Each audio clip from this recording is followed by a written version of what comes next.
Want to make the holidays extra special? Set up a hot cocoa and coffee bar. I just set up a place on my counter with a coffee pot.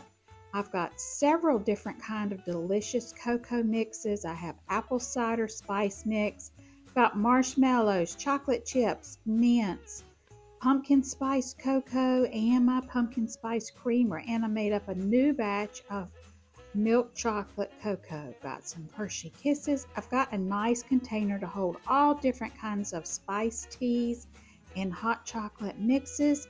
I've also set up my instant teapot and a hot chocolate maker.